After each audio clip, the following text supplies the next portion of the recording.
찬바람이 싸늘하게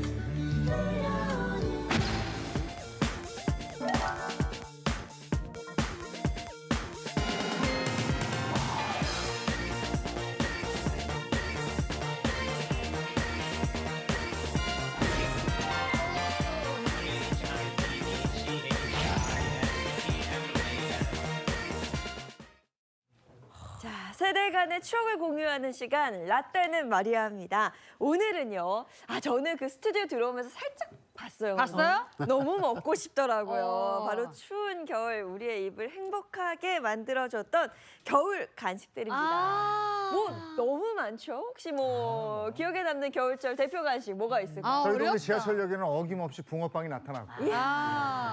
지금 최고죠, 뭐. 편의점에 군고구마 팔면 냄새가 막 코를 너무 자극하고 저는 딱 생각하는 게 늘 이맘때 되면 늘 품에 이걸 품어 3,000원씩 꼭 품고 다녀. 뭐예요? 3,000원.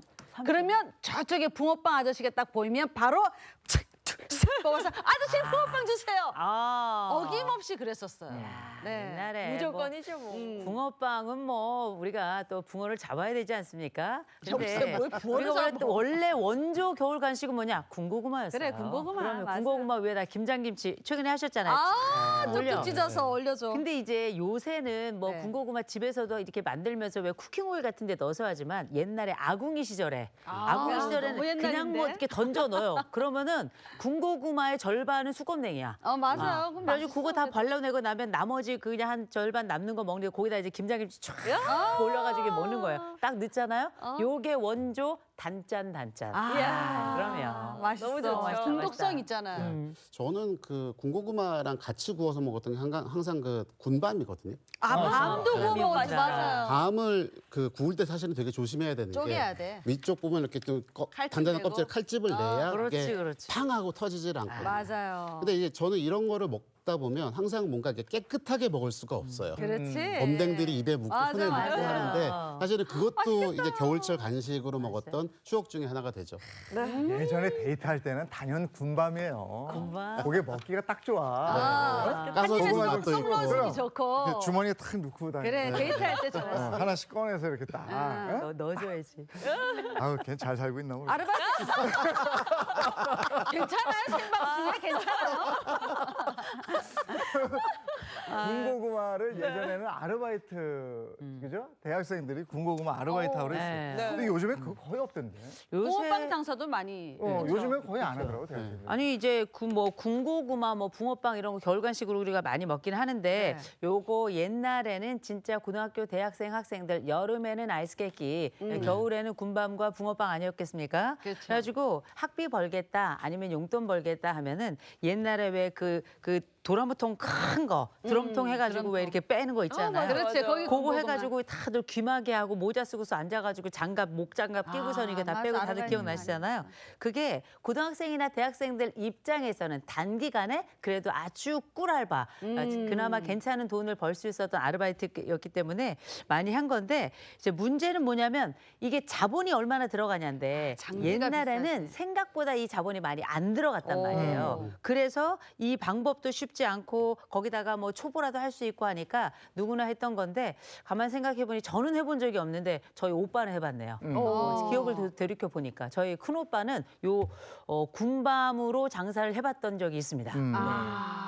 사실 저는 해봤거든요. 어. 고구마 그 이렇게 안에 드럼통에다 넣고 빼고 네, 하는 맞아요. 걸 해봤는데 고구마를 파셨어요? 네, 공고구마 팔았어요. 근데 그게 딱 겨울방학 때 하기가 딱 좋았었어요. 방학 시작하자마자 하는 거였고. 맞아요. 근데 요때쯤 돼서 저 이후 세대들은 조금 더 이렇게 상황이 좀 바뀌어서 삐삐로 주문을 받았다고 아하. 하더라고요. 삐삐. 네, 그러니까 삐삐라는 게 있었죠. 네, 있었죠. 호출기가 삐삐. 있었죠. 예. 그러면 이제 그게 이 동아일보 기사에도 오. 96년 12월 28일 기사에도 나왔던 건데 기사를 보면 공고구마 주문 삐삐로 치세요라는 제목으로 있고요. 이게 수능 끝낸 청소년들이 공고구마 장사를 시작했는데 삐삐로 주문하면 10분 내로 오토바이로 배달까지 아하. 야, 이런 오토바이를 거죠. 타고? 야, 요즘 배달 서비스가 그때 있었던 거네. 그렇죠. 그러니까 손님들이 추운데 거기서 밖에서 기다리지 말고 맞아. 집에 가 계시면 주문할 수 없을까? 그렇게 가져드릴 거 없을까 하다가 생겨난 거고요. 이게 광고 전단까지 만들어서 아파트에다 제대로 갖다 했네요. 붙이고 붙인 그거대로 해서 주문이 오면 빨리 갖다 주기 때문에 이제 평소에 한 3만 원 정도 하던 매출이 이제 한 8에서 10만 원까지 와, 올라가고. 삐삐야 주문 받으면서. 그러니까 당연히 이제 경쟁자분들도 뭔가를 하셔야 되잖아요. 네. 그렇죠. 이제 그분들은 핸드폰 번호를 적어서 거기 또 업데이트돼서 오, 하게 되는 휴대전화로. 그런 시기도 있었습니다. 혹시 그때도 수염을 기르셨어요? 그러니까 제 말. 수염은 났었는데요. 지금 학교 그때는 앞에 젊은 오빠 같은데 아저씨 같은 수염 기른 사람이 팔았었거든요. 그분이 이분이신가 해서. 네. 아닙니다. 아닙니다. 뭐 사실 생각해보면 우리가 뭐 붕어빵, 군고구마 얘기하지만 옛날에 한겨울 한참 추울 때는 밖에서 들리는 소리로 우리가 간식을 알았어요. 그렇지. 메밀묵, 아, 찹쌀떡 찹쌀떡. 다들 기억하시죠? 왜 톤은 이렇게 바이브레이션이 들어갔는지 그렇죠. 다들 기억하실 텐데 그 옛날 한겨울 저녁에 울리는 요 정겨운 소리 다들 기억하시죠? 그렇죠. 옛날 제가 살았던 그 아파트 단지 그때에도 요 소리들 다들 들렸었거든요. 그럼 뭐 하냐? 이제 애들도 쪼르고 저도 그래. 괜히 입이 딱 돌아요. 그럼 어떻게 나가는 겁니다. 사오는 겁니다. 그 밤에 먹는 거예요. 살찌는 거죠. 아니 그 찹쌀떡 메밀묵 장수들은 뒤에 그 스티로폼으로 된 그 떡통을 메고 다녔어요. 그렇죠, 이거. 그러니까 갱지에다가 이게 돌돌 말린 그 통 메밀묵 있잖아. 그거 이제 메밀묵 주세요 하면 그걸 한 입 크기로 딱딱 썰어주잖아. 그리고 양념장 곁들여서 포장해서 주거든요. 아하. 그거 외칠 때 아까 보니까 너무 어설프게 외치셨어. 그렇게 하고 장사 되겠냐고. 어떻게 해야죠? 찹쌀떡 아. 메밀묵 그렇죠. 이런 데도 있었고 귀를 좀 흐려. 메밀묵 이런 집도 있었고 저희 동네는 찹쌀떡 메밀묵 팔아요 팔아요 팔아요를 들리지도 흐려. 않아. 어. 찹쌀떡 메밀묵을 크게 외치고 네. 바이브레이션 한 그런 동네도 맞아요. 있었어요. 뒤에서 살짝 힘을 빼는 건 빼는, 다. 빼는. 한번 해보실래요? 제가 한번 해보실래요? 딱 맞으실 것 찹쌀떡 같아요. 메밀묵 팔아요 한번 해보세요. 찹쌀떡 메밀묵. 안 된다. 그렇게 해서 안 된다고요. 제가 저희 동네는 또 이런 게 있었으면 동네마다 다른 거예요. 맞아, 맞아. 버전이. 근데 최근에는 좀 못 네. 본 것 같아요. 근데 예전에는 사실 뭐 먹을 만한 간식이 그렇게 흔치 않았기 때문에 네. 찹쌀떡 메밀묵이 또 그렇게 인기였다고 하더라고요. 맞아요. 왜냐 메밀하고 찹쌀이 겨울에 나거든요. 아, 그래서 그 그랬구나. 제철 재료기 때문에 그때 그 제철 재료로 그 간식이 나오게 된 건데 사실 생각해 보면 이 찹쌀하고 메밀 뭐 여러 가지 있지만 요게 또 궁합이 너무 좋은 것 중에 하나가 이때 이 전문가들에 따르자면 찹쌀떡을 급히 먹다 보면 네. 요거 체할 수 있다. 거기다 약간 끝맛이 텁텁한 게 있는데 요때 메밀묵을 먹으면 요게 물기가 있어가지고 그렇구나. 부드럽게 넘기기 좋고 거기다가 이제 이 찹쌀떡이라는 게 약간 더운 성질이고 메밀묵은 약간 찬 성질이다. 맞아요. 얘가 딱 합쳐지면은 그야말로 포만감도 주면서도 최상의 궁합이 된다. 이렇게 알려져 있었는데요. 제가 볼 땐 궁합이고 뭐고 맛있었습니다. 맛있으면 돼, 맛있으면 돼. 그럼요. 여름보다는 확실히 겨울 간식이에요. 맞아요. 겨울 간식에는 이렇게 칼로리가 높은 밀가루 간식이 또 많잖아요. 그렇죠. 네. 그래서 제가 준비했습니다. 자, 겨울철에 만나면 유독 반가운 빵 삼형제가 있습니다. 첫 번째, 다들 아실 거예요. 달걀빵. 아. 이게 달걀빵은 완전 식품이잖아요. 근데 진짜 빵 안쪽에 속에 달걀이 통째로 들어가요. 맞아, 맞아. 이 달걀빵이 1984년 인하대학교 후문 근처에서 처음 팔기 시작했다고 알려져 그래요? 있습니다. 원래는 팥이 양금으로 들어있는 이 평범한 풀빵으로 팔다가 팥 싫어하는 학생들이 또 많아요. 그러니까 팥이 아닌 달걀을 넣어서 팔기 시작했는데 엄청나게 판매가 된 거죠. 그 지금의 달걀빵이 됐다고 합니다. 진짜 맛있어요. 담백하고 든든하고. 든든해요. 달걀빵 같은 경우는 특히 냄새가 너무 그 앞을 지나가면 그 고소하고 아, 너무 그 고소해. 냄새가 그것 때문에 네. 저절로 막 끌려가게 되잖아요. 맞아. 먹고 싶다. 그리고 이게 사실은 배도 부릅니다. 아, 든든하죠. 맞아요. 달걀병은 그래요. 요즘에 이제 뭐 그 저 탄수화물을 좀 빼고 단백질로 뭔가를 드시려고 하신 분들도 있는데 네. 그런 분들한테도 사실 이 달걀빵이 굉장히 인기가 있는 거죠. 네. 그리고 빵에서 어쨌든 밀가루가 들어가고 설탕이 들어갔기 때문에 또 달콤하기도 해서 정말 저도 좋아하는 것 중에 하나입니다. 네. 근데 이게 달걀빵은 거의 한 두 가지 정도로 나뉠 수가 있는데요. 맛이, 예, 일단은 옛날식으로 그야말로 오리지널. 달걀하고 밀가루만으로 만드는 것들이 있고요. 네. 그다음에 요즘에는 이제 젊은 분들의 취향이 좀 달라졌지 않습니까? 네. 그러니까 그 달걀빵 위에다가 뭐 초콜릿을 얹는다, 슈크림. 예, 치즈라든가 치즈. 슈크림 같은 걸 얹어서 더 이제 맛을 더하는 거죠. 아. 그리고 가장 최신은 그 마라가 유행인데 아. 마라 같은 것들이 섞여 있는 그래서 맛을 더해주는 아닌 것도 것 별거 다 있다고 쏘는구나. 합니다. 오. 요새는 뭐 이렇게 변주를 많이 하는지 뭐 요새는 뭐 각종 것들이 그 안에 다 들어가고 명동 같은 데 가면 뭐 난리라 그래요. 외국인들도 그렇게 좋아한다 그러는데 그래도 뭐니 해도 뭐든 원조입니다. 원조 달걀빵 너무 좋고요. 맛있죠. 이거 집에서도 엄청 간단하게 만드는 거 아시죠? 요거 뭐 공기도 괜찮고 종이컵 좋아요. 종이컵에다가 핫케이크 가루 있죠. 모르시는구나. 팔아요. 뭐 알죠, 알죠. 핫케이크 네. 가루에다가 그거 이제 반죽해가지고 넣고요. 거기다 계란 하나 넣고 전자레인지 한 3분 돌리잖아요. 그럼 되겠구나. 바로 달걀빵 나오는 겁니다. 오. 굉장히 쉽고요. 맛도 똑같아요. 네. 그래가지고 마치 제가 이걸 딱 몇 개 해놓잖아요. 그러면 마치 제가 뭔가를 만드는 셰프가 된 느낌입니다. 그럼요. 이거 한번 해봐야겠는데요. 그러네. 이거 어렵지도 않아서 저도 한번 해보겠습니다. 자, 그러면 이제 빵 삼형제 중 두 번째는 뭔가요? 두 번째 이 CM송이 아주 너무 오래돼가지고 찬바람이 싸늘하게 중간 생략 찬바람이 따스하던 싸늘하게 삼땡호빵 몹시도 그리운 아, 옛날에 정말 맛있게 잘 먹었죠. 이거. 삼땡호빵 이 호빵 야, 너무 맛있었지. 아니 이게 1971년에 만들어진 겁니다. 네네. 굉장히 역사가 오래됐죠. 이게 제빵업계의 비수기였던 겨울철이 네. 이때부터 본격적으로 제철이 되게 된 건데요. 이때 빵 소비량을 늘리기 위해서 개발이 된 거고요. 당시에 20원 하던 이 호빵이 일반 빵류보다 거의 3배 이상 비쌀 정도로 굉장히 귀한 대접을 받았는데 네. 그때는 비쌌지만 지금은 완벽하게 서민 간식으로 서민 자리를 간식, 잡았죠. 맞아요. 그래서 달걀빵도 그런 토핑들이 자연스럽게 올라갔던 것처럼 네. 얘도 이제 내용이 많이 바뀌었죠. 네. 맞아요. 그러니까 처음 말씀하신 것처럼 단팥만 들어가다가 그 안에 거가 이제 슈크림으로 바뀌고 맞아요. 네, 그리고 그 안에 들어가는 것들에 이제 뭐 꿀씨앗이라든가 단호박이라든가 이제 그런 것들이 추가가 되면서 네. 굉장히 많이 변화가 되고 있습니다. 네. 네. 자, 빵 삼형제 대미를 장식할 마지막은 오래 기다리셨습니다. 바로 붕어빵빵빵. 아. 예전에 우스갯소리 그런 많이 하잖아요. 붕어빵에는 왜 붕어가 없지? 근데 이유가 있어요. 이 붕어빵의 원조가 바로 일본입니다. 그러니까 19세기 말 일본의 다이야키라는 이 빵이 붕어빵의 시초라고 합니다. 일본에서는 도미가 비싸고 귀한 생선이잖아요. 그래서 이 모양을 흉내내서 빵으로 먹은 게 바로 이 다이야키라고 합니다. 이 다이야끼가 네. 왜 우리나라에 와서 붕어빵이 됐느냐? 우리나라에 이게 들어온 건 1930년이고요. 이 시기에 우리나라 사람들에게 가장 익숙하기도 하고 많이 먹기도 했던 그 일반적인 물고기가 붕어였던 거예요. 그러면서 이게 본격적으로 한국에서 완전히 대중적으로 자리 잡은 건 1950년대였고요. 그때 미국에서 한국전 이후에 대량으로 밀가루가 들어오게 되고요.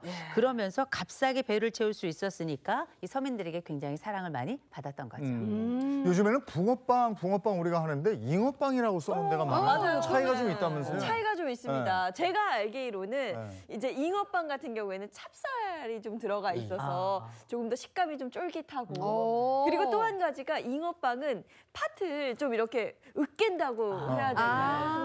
좀 더 그런가? 부드럽게 오. 한다고 저는 알고 있어요. 제가 얼마 전에 전해드렸죠. 붕어빵은 파다리 있는 거고. 네, 그쵸. 그게 차이래요. 통닭빵처럼. 근데 붕어빵 먹을 때 대가리부터 드세요? 꼬리부터 드세요? 어떠세요?